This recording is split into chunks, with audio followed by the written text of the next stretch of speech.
Hey kids, I'm out today due to not feeling too well, so this is a voice recording for 3.7. It'll just be like a regular lesson day, and you can take notes as you go along in 3.7. All right.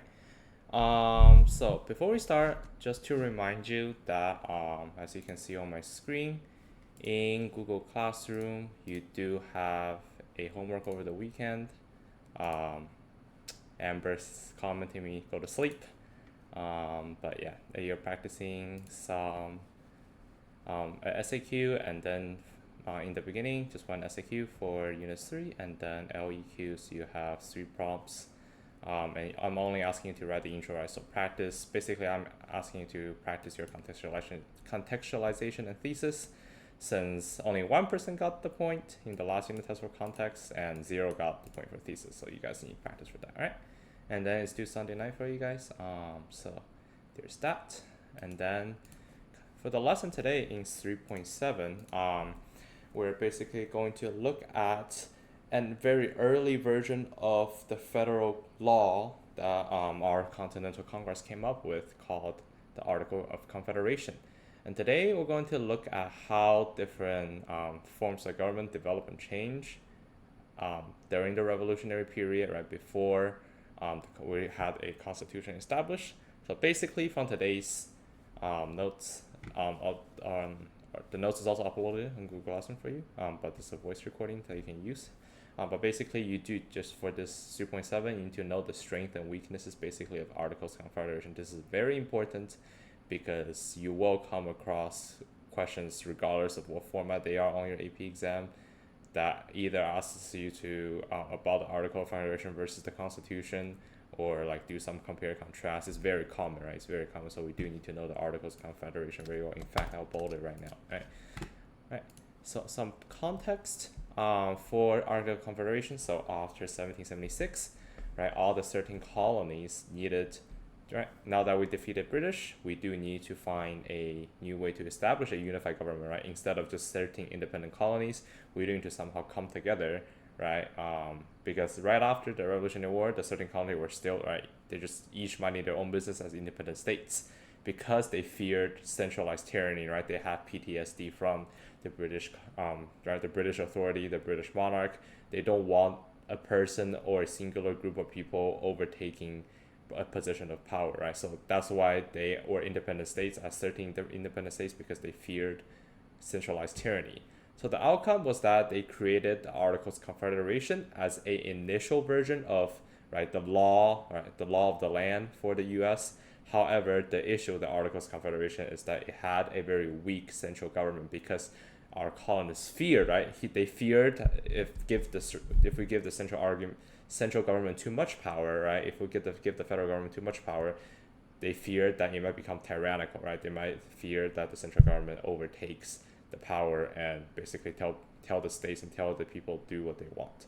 So this eventually, right, the weakness of the Articles of Confederation eventually led to the challenges that prompts us to the U.S. Constitution afterward, which we'll learn about next week. All right, but today we're learning about the Articles of Confederation. So moving to slide 6.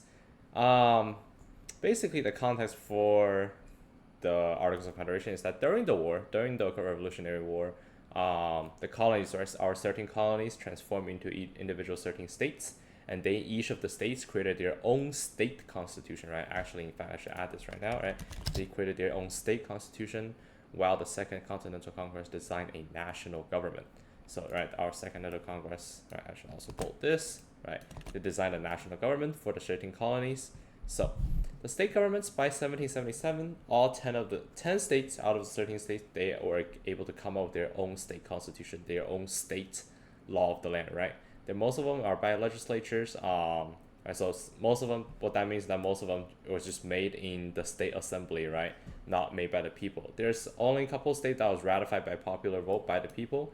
That includes Maryland, Pennsylvania, and North Carolina, right? The other 7 were just made by the state legislature. There were debates while these state government made state legislation, right? Conservative state members, or conservative state politicians, right? On the they emphasize laws and orders, right? They want laws and orders basically, which means that they want to give the government more power so that, right, we can have a centralized law where people are living in order, orderly, right, or in order, basically, right, not creating any troubles. While the liberal side at the time, they prioritize individual rights, preventing tyranny, right, because at the time the liberals wanted to prevent another version of King George III or the British Parliament, right? They're too scared. They have PTSD, right, from the British taxations and regulations, right, all that. So they prioritize individual rights, right? So they say, right, we don't need necessarily a centralized government, right? Instead, we want to prioritize individual rights to prevent a tyrannical monarch, or authoritarian government again. So the common features among these 10 states is that they have a list of rights. They have a list of rights, right? Rights, including bills or declarations. Usually that includes jury rights, religious freedom rights, right? To protect the citizen from state overreaching, right? Again, right? Focusing on that, right? Separation of church and state, right? And state, right? To make sure that the state, right, is not or the church is not using is not giving religious burden to the state citizens, right? And then also separation of power, right? By even in these state constitutions, the idea of separation of power, right, by Montesquieu, we touched on that in 3.4, right? By Montesquieu is an all, by the way, separation of power, right? Basically the three branches, right? Our legislative branch, executive branch, judiciary branch, right? Most of these states had these three branches in their state constitution. Most of them also had a bicameral legislature, which means they have the House of Representatives and the Senate, right? They have state governor, courts, right, to prevent the state governor. So in this case, your bicameral, right, your state version of the Congress. Your state Congress is the legislative branch. Your state governor, right, that's the executive branch, and then your state courts, right, are the judicial branch. So basically a state version of, right, of the national version. This is to prevent, right, executive tyranny. In this case, is the governor, right, because the governor is the executive branch, right. So by having the political power separated among the three branch, right, each of the branch ideally can put each other in check. However, we'll learn about more separation of power also next week when we talk about the Constitution, right? When we look at in detail of the Constitution. Voting, as per usual, limited to white males only who own property, right? Even the ones that didn't own property, right? They weren't able to vote. So yeah, and then for the office position holding in the government, again, property meant qualification, right? Property meant you have money, right? You have status. So elected officials are not voted yet, right? But rather, right, white males who own property, right? So the impact is that the state constitution embodies some revolutionary ideals, right? Like liberty, right? Like religious freedom, consent, right to a jury trial, right? They also, the separation of power also balance, right, the power of the government, right? The power among the three branches, right, to protect against tyranny. This, however, it also influenced national debates, right, on, right, state versus federal government power, right, also, right, debates on, right, who can vote, who can run for office, right, state stuff like that. So moving on to our actual topic of the day, the Articles of Confederation. So the Articles of Confederation is, again, very important. So the next three slides are basically all very important information you need to remember about the Articles of Confederation, because, again, you on your test, you're going to come across questions that ask you about the Articles of Confederation, whether that's comparing it to the Constitution or something about it, right, strengths or weaknesses. So you do need to know the Articles of Confederation by detail, all right? So the Articles of Confederation was drafted by John Dickinson in 1776 during the Declaration of Independence.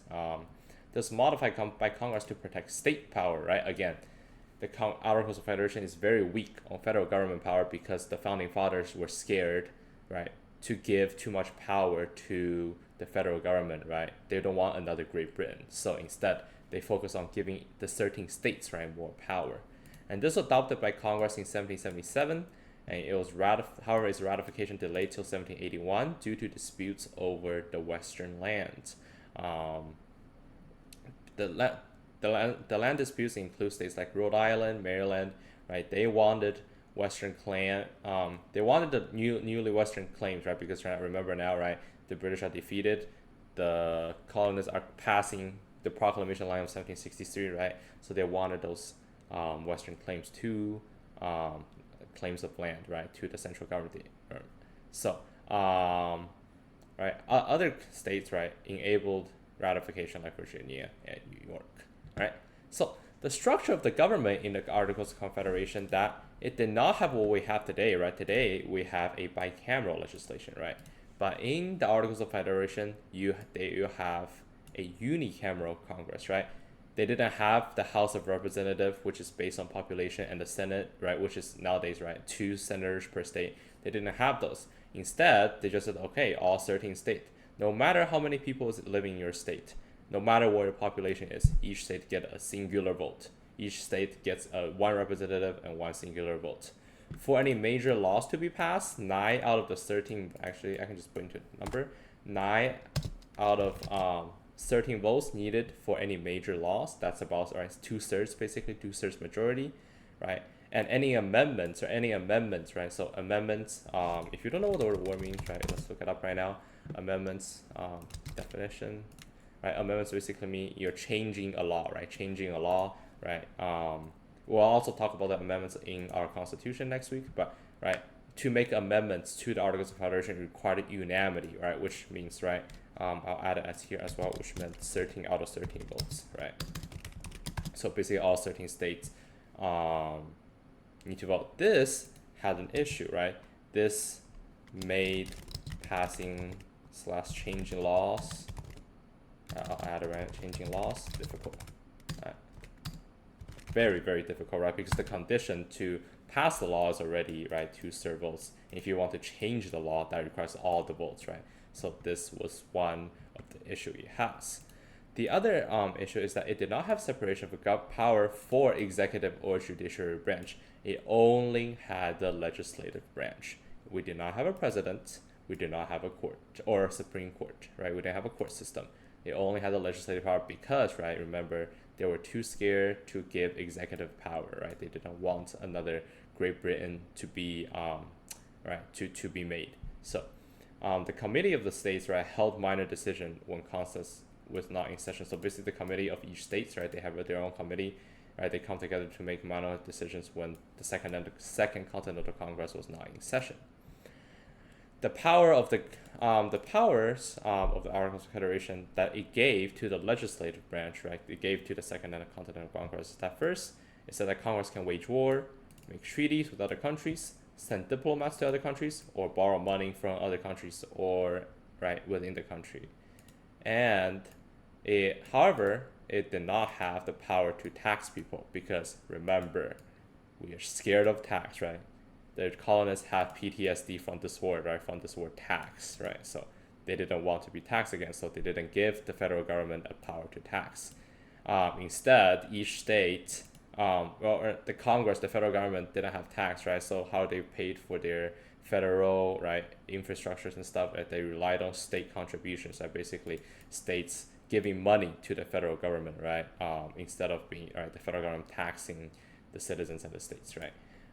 It also didn't have the power to regulate commerce, right? Because they didn't want another Britain who's able to block their trades all of a sudden, right? The states didn't want that, or enforce laws, right? Again, they didn't want another Britain who's placing soldier in their houses, right? So all these powers that the Article of Confederation lacked to give the federal government is due to because, right, they are scared of another Great Britain. So the impact of that reflected the Revolutionary War, right? The fear of the centralized power from a monarch government, right? From a monarch tyrannical government. So as a result, the structure of the Confederation is very weak, right? When it comes to the effectiveness of the federal government.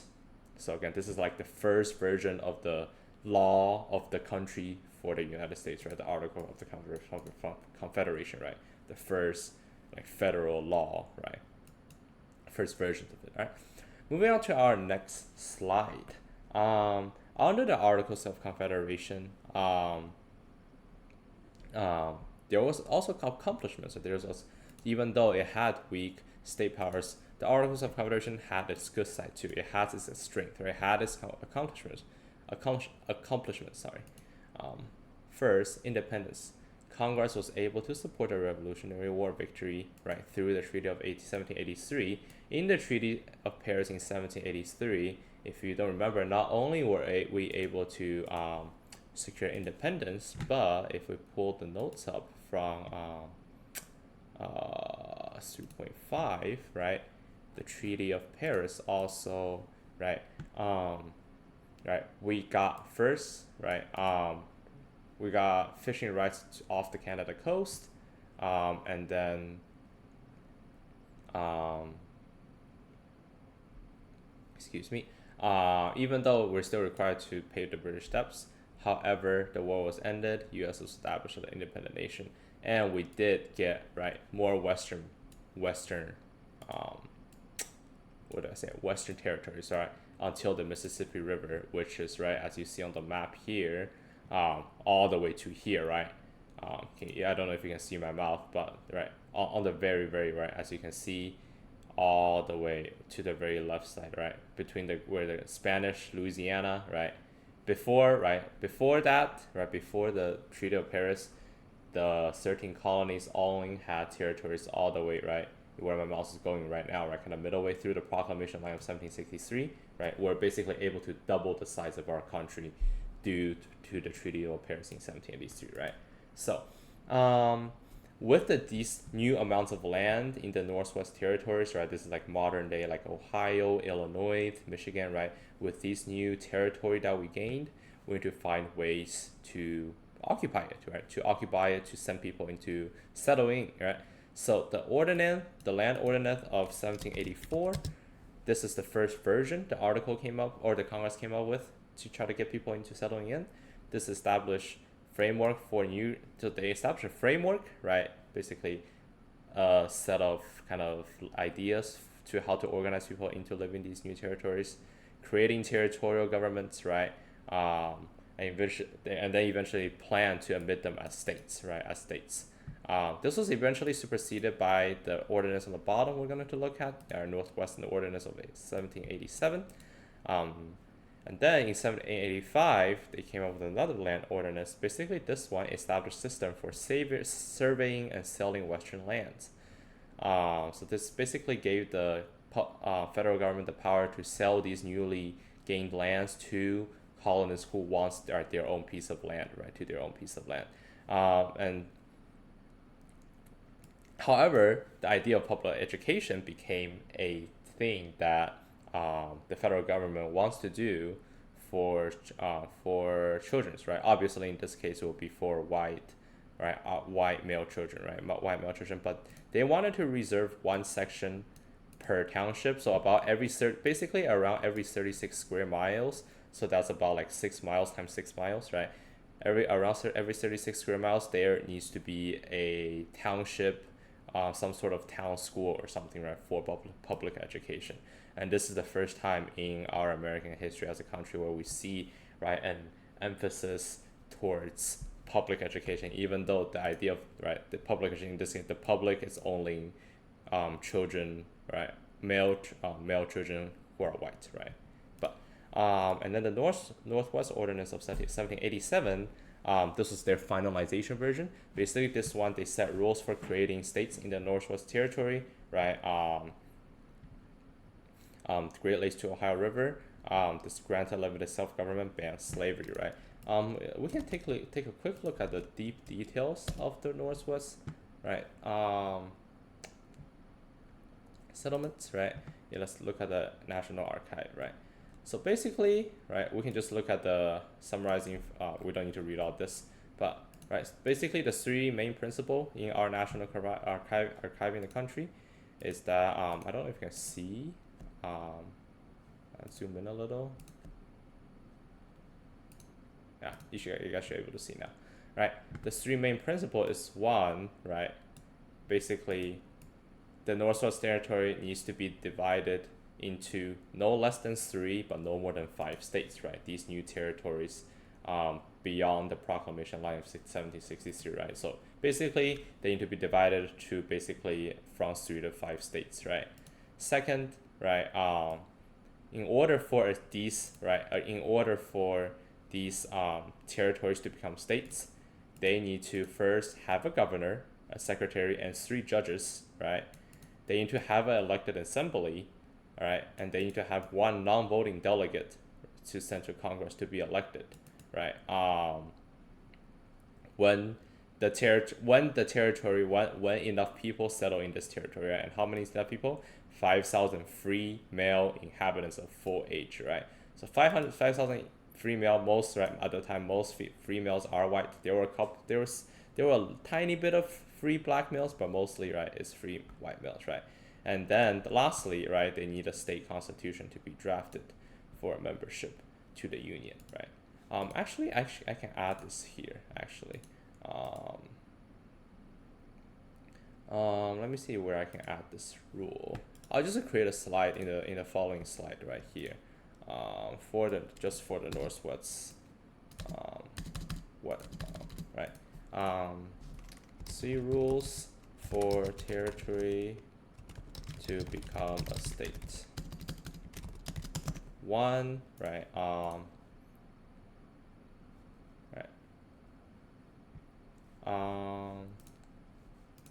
One is, right, they need to have a governor.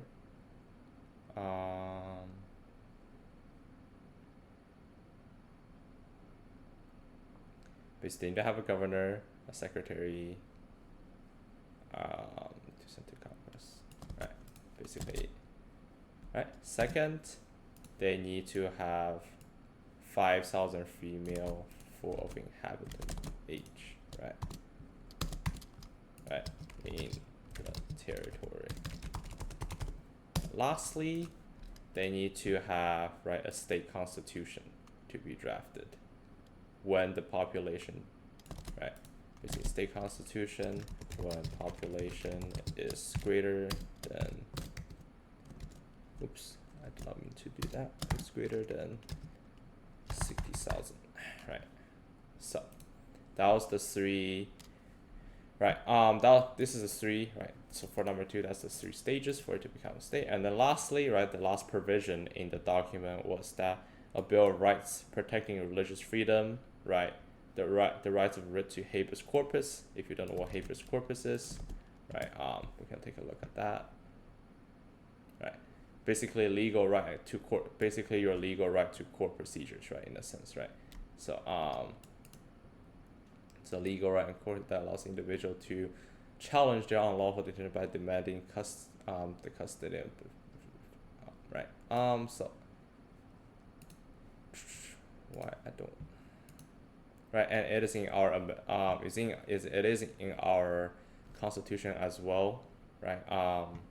Which we'll look deeply next week, but I think this is a good picture, right? So I'm just copy this. Right, they also have, oh, that is too big, right? They also have, right, writ of, right, habeas corpus, right? And then also with that, right, but trial by jury, individual rights, which is listed here already, right? Self-limit, self-government, ban slavery.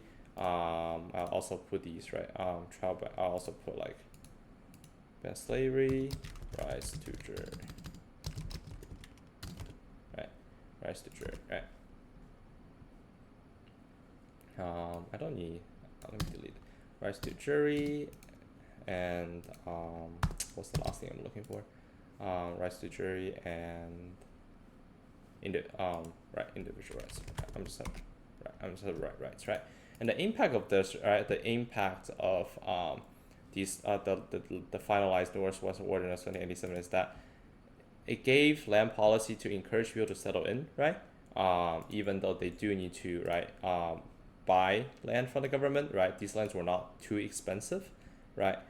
And also it promoted education, right? It promoted education for, right, for white male children. the slavery ban in these new territories, the slavery bans attracted diverse settlers, right? There were some like African American settlers who also want to settle. However, it favored the wealthy, right? Land speculator who can gather, right? Many what's the word I'm looking for? Many acres of land, right? Because it is based on purchasing, right? And so this gave people who wants more land, right? Who maybe the plantation owner who wants to expand their plantation also, right? They can buy these new lands, right? So in a sense. So coming to the weaknesses of the Articles of Confederation, very important again, right? The whole idea today is that you need to know the strengths and weaknesses of the Articles of Confederation. The weaknesses in the Articles of Confederation is that first, when it comes to foreign affairs, the weak federal Congress could not enforce the Treaty of Paris because the federal government was weak. They didn't have the power to tax people. They didn't have the way to gather money. Therefore, they couldn't repay the British debts, right, that they were signed to pay in the Treaty of Paris in 1783. The British also kept Western outposts, which restricted trades, right? Western outposts, if you look on the map, it's basically like, in the western areas, they kept some posts so that, it stops the colonists from trading with like the Spanish or the natives, right? And also, sorry, wrong. And also restored loyalist property, right? As well. Great Britain and Spain exploited, right? The U.S. is a new country, right? We just got out of a revolutionary war. We're a brand new country, right? Countries with power at the time, Great Britain and Spain, they exploited our weakness, threatening our western expansion, right? Threatening with us expanding westward, right? I need to get rid of this slide, right? Economic problem-wise, the federal government had no taxation powers, so most of the money that Congress used to do, federal government things is through state funds, right? Basically, the 13 states donating to the Congress, and they were able to pay the war debts, which we signed, right? That we will pay back the British in the Treaty of Paris in 1783, right? States also issued. So at the time, there was no dollar bill, right? All 13 states had their own version of money. Each state, right? They issue worthless paper money that can only be used in the colonies. This caused inflations, right? Limited credit and trade between the colonies, right? Because again, remember we learned, right, last unit that each colony had different crops they're growing, right? Different ways, different productions they're making, right? Right, different products, right? This limited trades because we didn't have a unified currency system, right, as a country. And economic depression followed the war due to the debt we owed to British government, as well as trade disruption, right, with Britain and Spain. In terms of internal conflict, states acted as rivals against each other. The 13 states, right, instead of working together, they saw each other as rivals, because basically, right, there's no federal government to tie the 13 states together, right? They see each other kind of as basically as 13 individual small countries, as more like 13 individual countries rather than one giant country, right? If you know what I mean, right? This caused them to impose tariff on each other, like states posing tariff against other states, right? Which caused increase on trade barriers, boundary disputes, right? Boundary disputes with the new territories, because as you can see, right, the new territories shared boundary with many other colonies, right? As a result, right? And there was no national power to resolve these conflicts, right? Because the national government is so weak under the Articles of Confederation. They basically had no power to resolve any issue whatsoever, and there was no national currency either, right, to help with the trades or the tariffs, right? There was also rebellion issues, right? Right.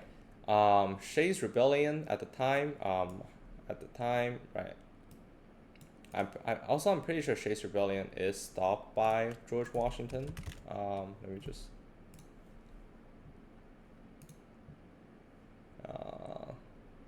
Oh, never mind. It is not by George Washington. My apologies. Really?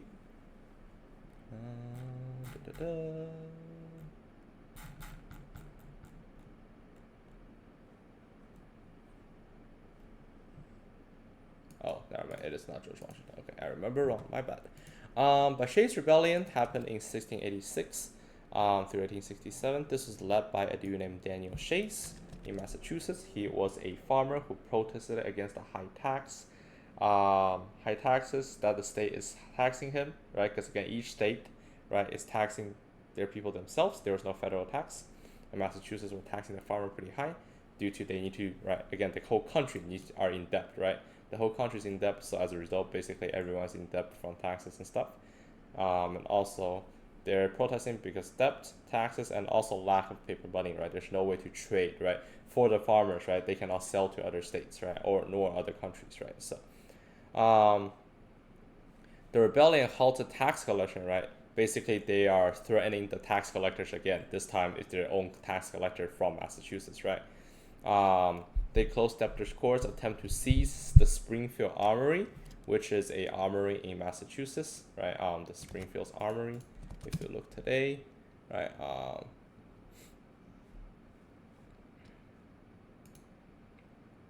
If you look on the map, right? The Springfield Armory, right? It's in Massachusetts, as you can see here, right? Massachusetts Springfield Armory historical site. Right here nowadays is a museum, but yeah, on the bottom of Massachusetts, they attempted to seize it, right? State militia. It's actually a very nice looking building. Look at it. Yeah, very nice looking building, right?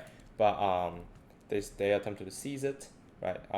The state militia, right? The Massachusetts state militia eventually suppressed the uprising. However, this exposed, right, to everyone in the country at the moment, right? Exposed the Article of Confederation inability to paint laws and order because the federal government is so weak, right? The federal government was not able to collect taxes themselves. They were not able to pay back the debts themselves. We didn't have a money system, right? A currency system. This raised fears of anarchy.